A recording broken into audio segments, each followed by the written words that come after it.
Hi, I'm Send Orbilio. Welcome sa bago kong pakulo dito sa aking page.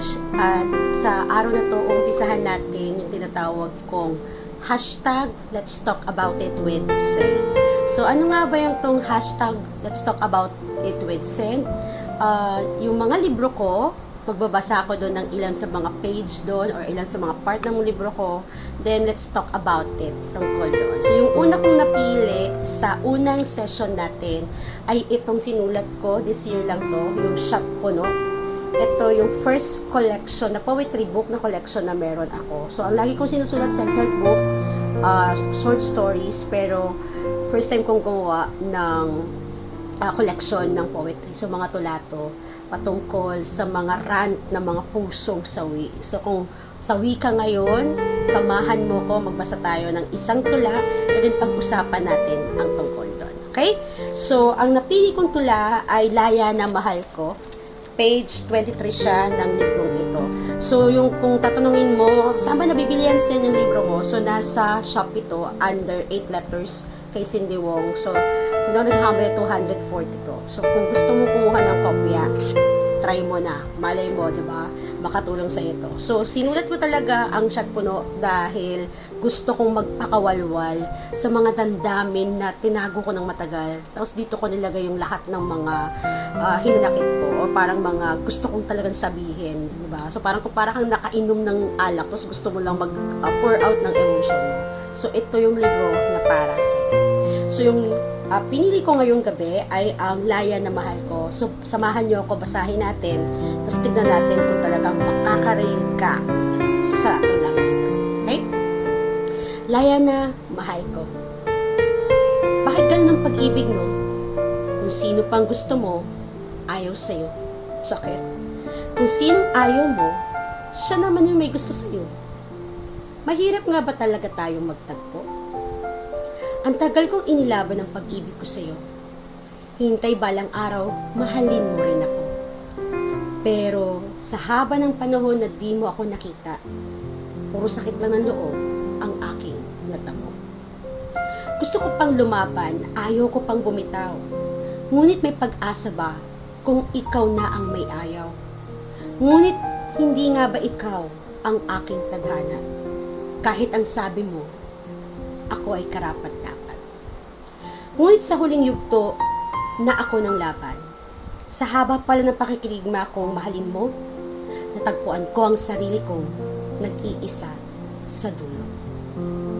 Wala ka sa buong laban, tanging ako lang pala.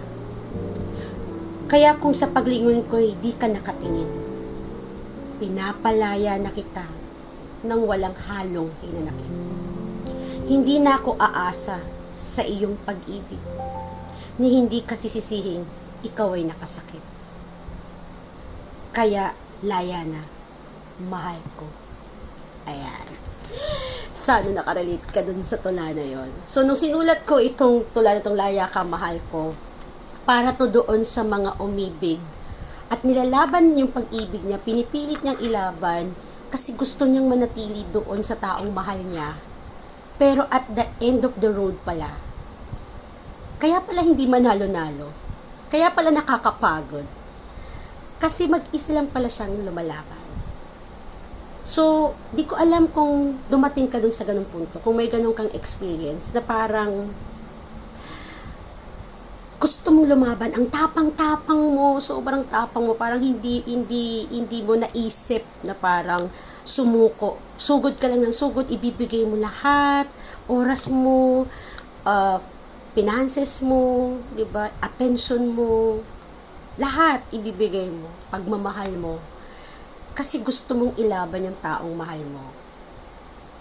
Pero nagtataka ka, bakit sobrang nakakapagod yung laban? Bakit parang hindi ka manalo lalo sa laban na yun? Then tsaka mo marirealize na kaya pala ang hirap ipanalo ng laban na yun. Kasi mag-isa ka lang palang lumalaban. Wala ka palang kasama. Yung inilalaban mo pala, matagal ka nang iniwan sa laban na yun. Kaya pagod na pagod ka kasi mag-isa ka. Kaya parang kahit anong ibinigay mo na tapang, kahit na anong ibinigay mo laban, hindi ka manalo-nalo. Kasi hindi ka naman din pala niya ipinaglaban.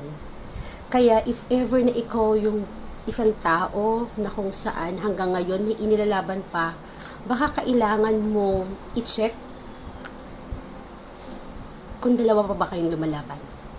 Kasi kung ikaw na lang, mag-isa ka na lang, tignan mo kung kaya mo pang ilaban. Wala namang problema kung gusto mo pang ilaban. Buhay mo naman yan, pagmamahal mo naman yan. Ikaw ang may karapatang mag-decide kung kailan ka susuko o kung kailan ka magpapatuloy. Pero ang sinasabi lang dito, minsan, kung katapangan yung patuloy na lumalaban, katapangan din pala yung magdesisyon ka na bumitaw na at itigil na yung laban na ito. At magsimula ng bagong journey na kung saan sa laban na yon hindi na iba yung paglalaban mo. Kundi ipaglalaban mo na yung sarili mo. This time, if ever nasa dulo ka na ng laban at nakita mong wala na pala yung kasama mo doon sa inilaban mo, huwag kang mangamba, huwag kang manghinayang sa lahat ng inilaban mo, bagkus pwede kang magpatuloy sa bagong journey mo. Pero this time, ang ilalaban mo na ay ang sarili mong kaligayahan.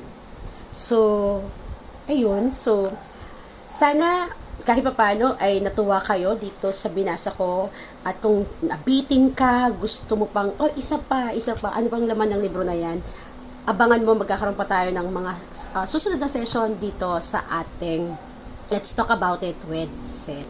Then, maaaring yung ibang libro ko rin ang gamitin ko para basahin, pero ang importante ay magkakaroon tayo ng reading session. Ayan. Reading session ng mga libro na sinulat ko. So this time, di ka lang basta nagbasa.